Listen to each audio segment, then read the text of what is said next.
కూర్చోవాలన్నా volunteers ఎవరిని లేకపోండి water supply కూడా of చేశారు. అత్యంత భక్తి శ్రద్ధతో స్వామి ప్రసంగం వినాల్సిందిగా ఉన్నారు.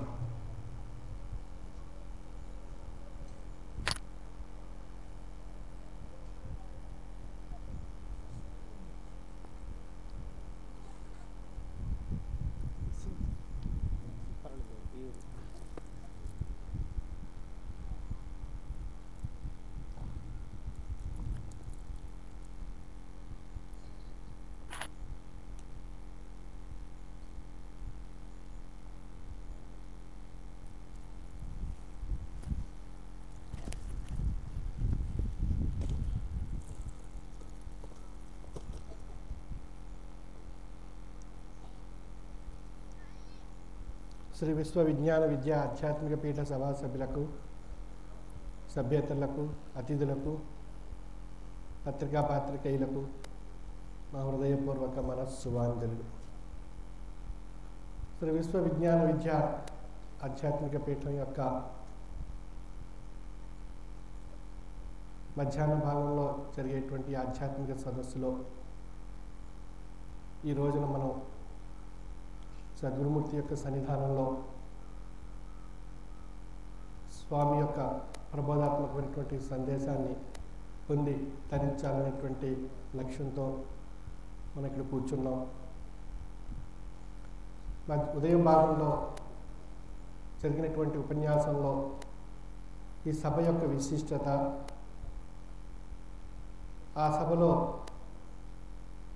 అవతారమూర్తుల యొక్క తాత్వికమైనటువంటి ఆధ్యాత్మిక తత్వం యొక్క స్వరూపం పాఠాల రూపంలో మనకు ప్రబోధిస్తూ మన యొక్క జీవితాన్ని ధన్యం చేసి మన యొక్క జీవిత మనుగడకు కావాల్సినటువంటి ముక్తిని పొంది తరింప చేసుకునేటువంటి జ్ఞానాన్ని అనుభవం రూపంలో పాఠాల రూపంలో మనం నేర్చుకున్నటువంటి పాఠశాల శ్రీ విశ్వ విజ్ఞాన విద్యా ఆధ్యాత్మిక పాఠశాల. మరి పాఠశాల మన పిల్లలు పంపుతుంటాం.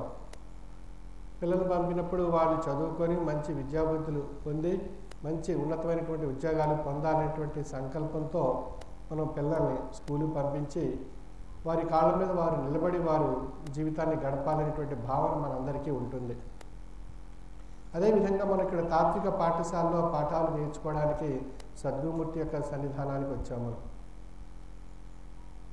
మరి మన సద్గురుమూర్తి కూడా మనం ఆశించేది ఏది అన్నప్పుడు మన నుండి జ్ఞాన సంపదను ఆశిస్తున్నారు మన దగ్గర నుండి.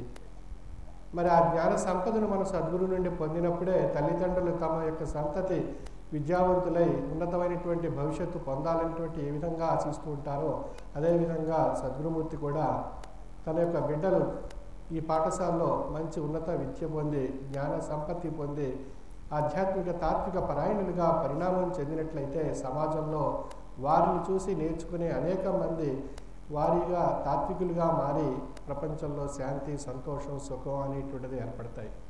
మనంతా కోరుకునేది శాంతి, సుఖము, సంతోషం. ఆ శాంతి గురించి, ఆ సంతోషం గురించి, ఆ సుఖం గురించే మనం ప్రాకులాడుతున్నాం.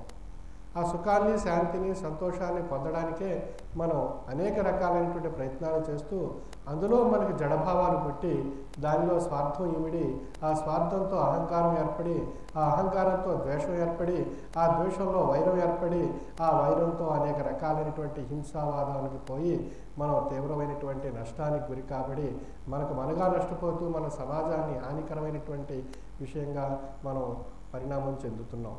మరి వాటి నుండి రక్షించి మన చక్కని మార్గంలో నడిపించేటువంటిదే ఆధ్యాత్మిక తత్వము. అంటే philosophy is the sciences of science అని చెప్తున్నాడు తత్వవేత్త. అయితే ఇది శాస్త్ర విజ్ఞానానికి మించి ఉన్నటువంటిది ఆధ్యాత్మిక తత్వము. అంటే ఆధ్యాత్మిక తత్వం మనస్సుని శాసిస్తుంది, మనస్సు శరీరాన్ని శాసిస్తుంది, శరీరం ఆయా కార్యకలాపాలను సాగిస్తుంది. అంటే దేన్ని శాసించాలి? మొట్టమొదట మనసుని శాసించాలి. ఆ మనసుని శాసించేటువంటి ఆధ్యాత్మిక తత్వం ఎక్కడ ఉంది, ఎవరు ఏ విధంగా పొందేటువంటి అవకాశం ఉంది అనేటువంటి అన్వేషణ చేయగలిగినప్పుడే మనకు ఆ యొక్క జ్ఞాన సంపత్తి పొంది వారిని ఆశ్రయించేటువంటి అవకాశం ఉంది. వారే ఎవరు అన్నప్పుడు గురువు అని చెప్పబడుతున్నారు. గురువు అన్నప్పుడు అజ్ఞానం అనేటువంటి చీకటిని తొలగద్రోసి జ్ఞానం అనేటువంటి శక్తిని మనలో పెంపొందింపజేసి మనలో జ్ఞానమయమైనటువంటి జ్యోతిని ప్రకాశింపచేయగలిగేటువంటి వారు ఎవరైతే ఉన్నారో వారే గురువు అని చెప్పబడుతున్నారు. గురువు అన్నప్పుడు చీకటిని తొలగించి జ్ఞానస్వరూపమైనటువంటి జ్యోతిని మనలో ప్రకాశింపచేయటం. మరి 84 లక్షల జీవరాశులను క్షాళనం చేసుకుని వచ్చినటువంటి జన్మ మానవ జన్మ.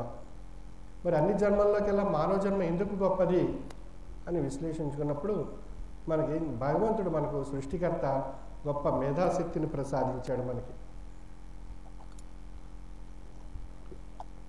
ఆ మేధాశక్తి చేత మనం సమస్తమైనటువంటి జీవరాశుల్లోకెల్లా గొప్ప వ్యక్తిత్వంగా గొప్ప